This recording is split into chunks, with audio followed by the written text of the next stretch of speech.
Bueno, y estuvimos para hablar de los hongos en un lugar muy especial. Contame un poco.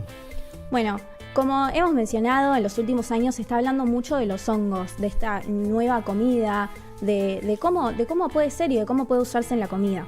Básicamente, en Villa Crespo hay un restaurante que se llama Chuy y ellos tomaron esta propuesta e involucran hongos en todas las partes de su menú. Todo el menú. Todo el menú tiene algo de hongos. ¿Hasta el postre tiene hongos? Justo el postre no, me parece. Ahí se privan. Pero desde pizzas hasta milanesas incorporan los hongos en toda su propuesta gastronómica. Y ellos sueñan con educar a las personas de lo buenos que pueden ser los hongos, de lo fáciles que son de cultivar y de crecer en tu propia casa y de cómo se puede experimentar en la cocina. Vos sabés que me sorprendió mucho cuando estaba leyendo tu trabajo que la propuesta gastronómica de este restaurante le mereció 2 estrellas Michelin. 2 estrellas Michelin la recibieron en 2024 y este año recibieron una segunda. Y como he mencionado, ellos tienen como objetivo expandir un poco más el mensaje, digamos, de lo buenos que pueden ser los hongos y es como una nueva adición a la comida argentina, pueden ser. Ahora vamos a charlar con nuestra especialista para que nos cuente si además de ser ricos, si además de ser originales, tienen alguna otro beneficio para nuestra salud. Pero me quedé con ganas de conocer el Chuy. ¿Sabes qué? Ahora te invito al restaurante y a hablar con el chef Kenji Giana y con el dueño, Nico Kazakov. Vamos.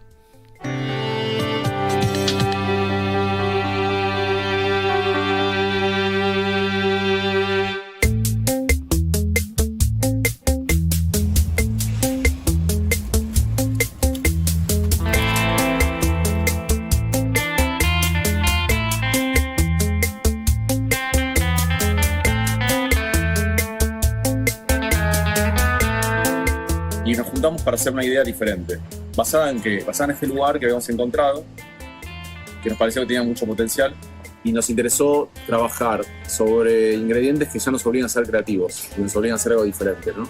Entonces dijimos, y busquemos un camino diferente para que nos obligue a crear nuevas cosas.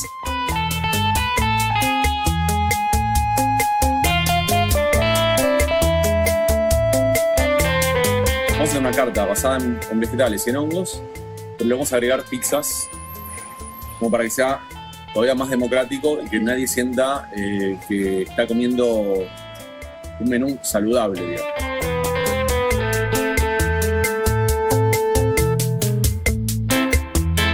Los hongos nacen de, pues, digamos, darle una nueva vida a materia orgánica muerta, digamos. Un tronco caído, lo atacan, digamos, entre comillas, los hongos, o lo colonizan los hongos, y sobre materia orgánica muerta crece un fruto de un hongo que después es comestible o medicinal o lo que fuera. Venimos en camino de un crecimiento en lo que es el consumo y el conocimiento general.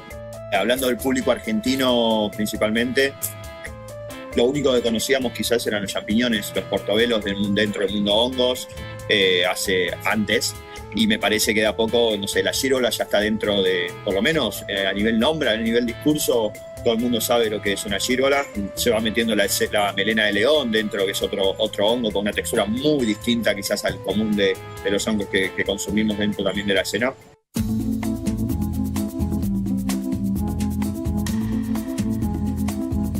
No sé si no podría garantizar que sí va a reemplazar o va a ser el alimento del futuro.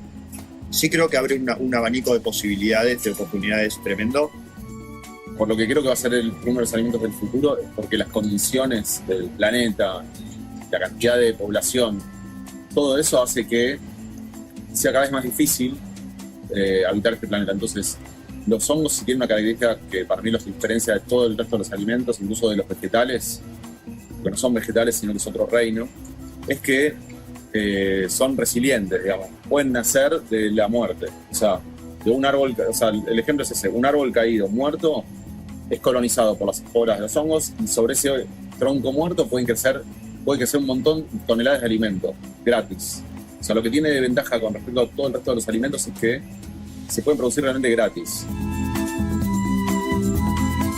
Nadie se ocupó de cuidar a los hongos, entonces, o sea, sobrevivieron hasta el día de hoy sin que nadie se ocupara de ellos.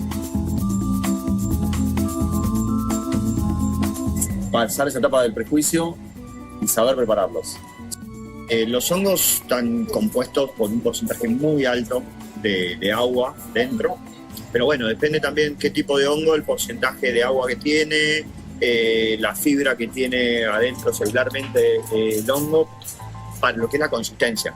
Uno de los, quizás de las características principales que entre los hongos, las diferencias principales entre los hongos y las características, es las texturas que van teniendo, más allá de los sabores profundos, algunos más madera de repente, más profundos como el portobelo o el hongo de pino, o un sabor un poco más neutro, de alguna manera, como la gírgola, pero al mismo tiempo tiene una consistencia súper interesante y no tiene tanta agua como puede tener un champiñón.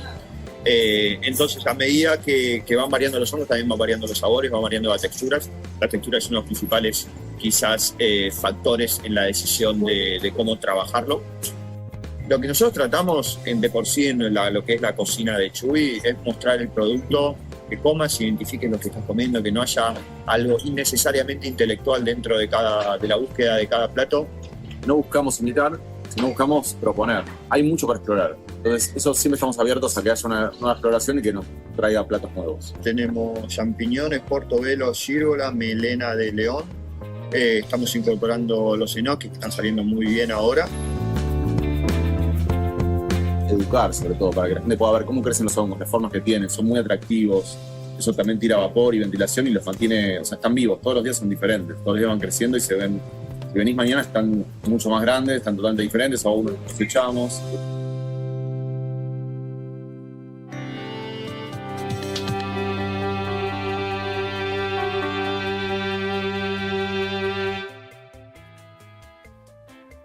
Buenísimo, me encantó la propuesta. ¿Estuviste ahí, Jimena?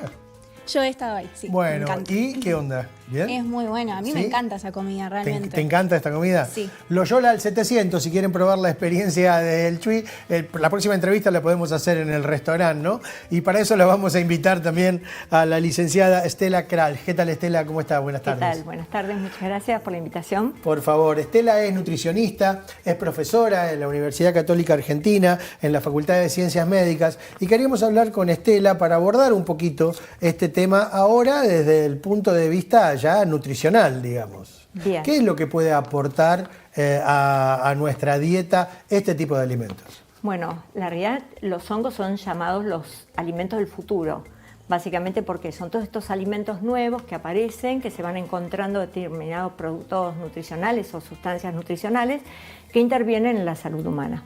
Entonces, como punto de referencia, podemos decir sí que los hongos, cualquiera de ellos, aparte de tener entre el 80 y el 90% de agua, tienen muy buena cantidad de proteínas, casi entre un 2,3 y un 3,5, mucho más que una hortaliza normal que tiene un gramo de proteína cada 100 gramos de alimento.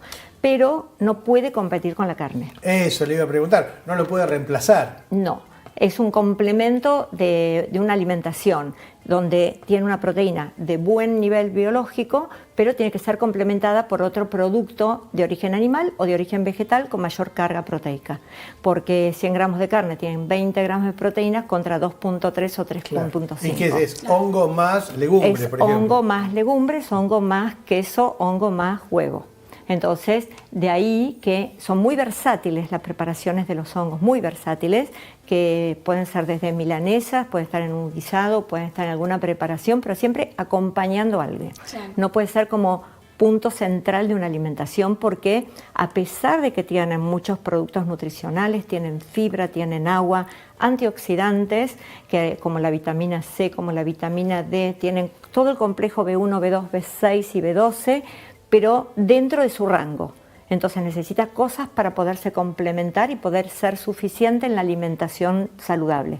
Claro. Y te quería preguntar, de hecho esto se lo pregunté también al chef y al dueño del restaurante, ¿vos creés que en 10 años, por ejemplo, los hongos en su variedad, digamos, la gran cantidad de tipos de hongo que hay, podrían formar parte, digamos, de una cocina promedio de cualquier argentino o, digamos, para no irnos más globalmente, ¿crees que tienen un futuro grande en la gastronomía argentina?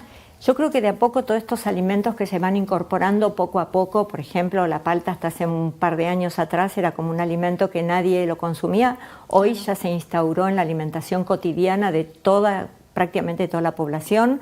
Si no la compran, alguien tiene un paltero, con lo cual realmente se sabe las propiedades. La cúrcuma, básicamente se veía que solamente era un condimento y se ve que también interviene en todos los procesos antiinflamatorios. Se sabe que hay que estimularla con pimienta. El hongo, básicamente, está... Eso cuéntemelo de nuevo. ¿La cúrcuma hay que estimularla con pimienta? Hay que, exactamente, con pimienta para que se active y realmente es un potente antiinflamatorio, al igual que el té verde, con lo cual hay muchos de estos condimentos que hoy forman parte de una alimentación saludable que poco a poco se están metiendo en la alimentación cotidiana.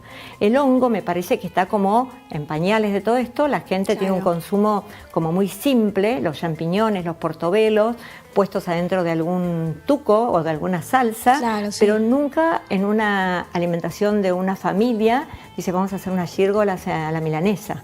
O sea, realmente todavía ese concepto no entró, pero me parece que poco a poco, viendo un poco la factibilidad, la digestibilidad y un tema muy importante que intervienen en la conservación y en el equilibrio de la microbiota intestinal.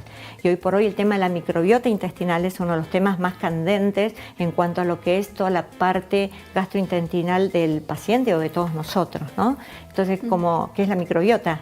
Básicamente son los hongos, virus y bacterias que tenemos dentro de nuestro aparato digestivo y que tienen que estar en equilibrio, con lo cual el hongo, básicamente por su origen como tal, que se nutre del ecosistema, va a formar parte de este equilibrio que tenemos dentro de nuestra microbiota.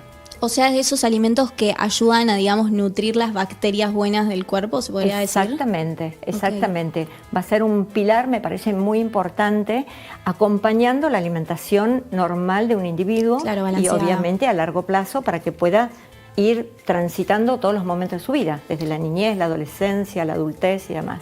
Sí, aparte, bueno, nos mostraba recién el chef y el dueño del restaurante que hasta hay como una cierta facilidad de obtenerlos en un ambiente no muy complicado, digo, de que se reproduzcan y poder obtenerlos, ¿no? Sí, explicaban que las liberan unas esporas que son como la semilla del hongo, que con cualquier materia orgánica muerta pueden formarse y crecer y ser completamente comestibles y sanamente, digamos. También por eso te preguntaba sobre todo eso, de que pueden ser muy accesibles los hongos, sobre todo en esta economía que la carne está aumentando mucho de precio, por ejemplo.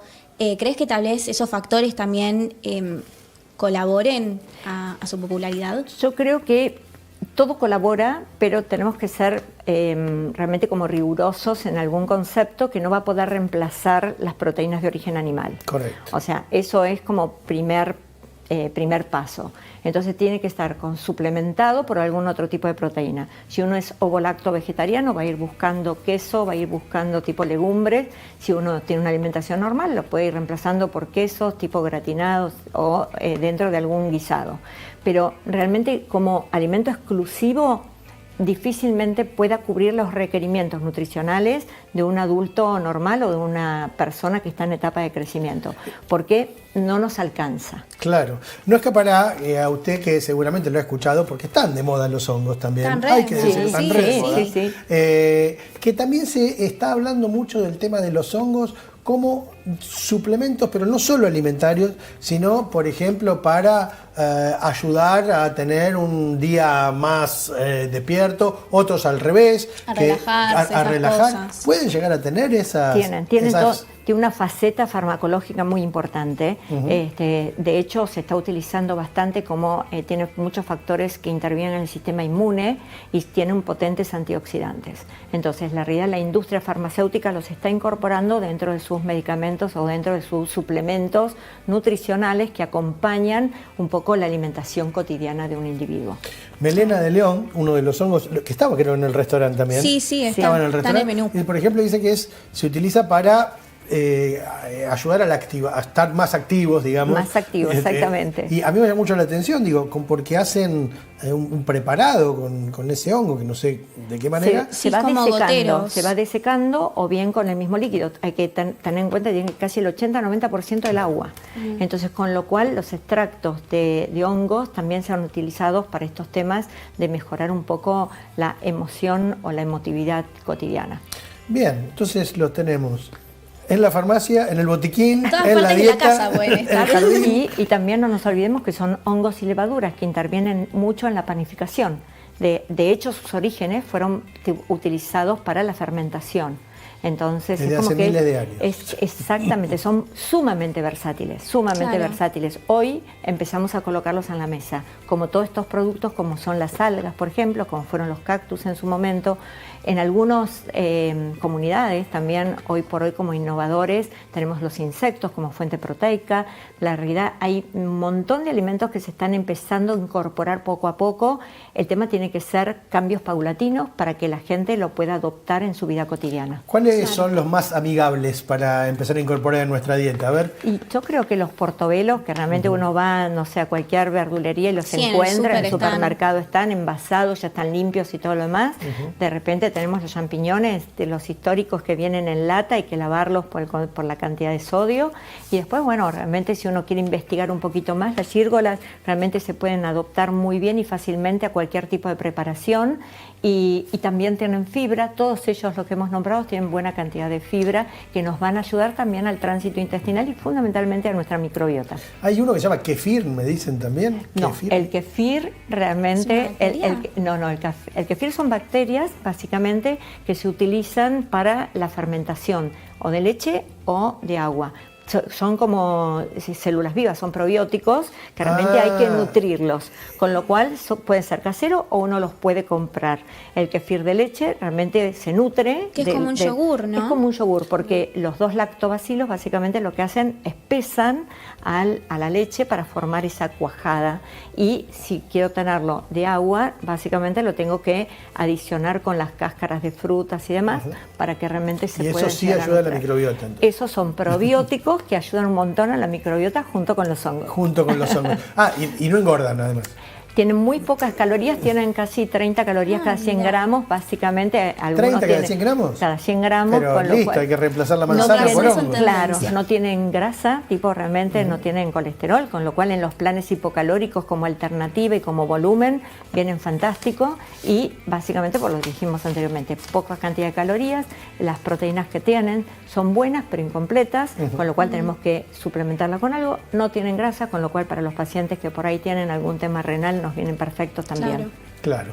Bueno, Estela, la verdad te agradecemos mucho que nos hayas acompañado en el programa. Nos vamos llenos de información, Bueno, nos vamos gracias. llenos de propuestas gastronómicas. Sí. Estela Kralj, que es nutricionista, que es profesora en la Universidad Católica Argentina en la licenciatura en nutrición. Y la próxima ya te invitamos. Nos Sí. encontramos en el restaurante. Por Claro. supuesto. Bueno, muchas gracias. Muchas gracias. Nosotros ya volvemos.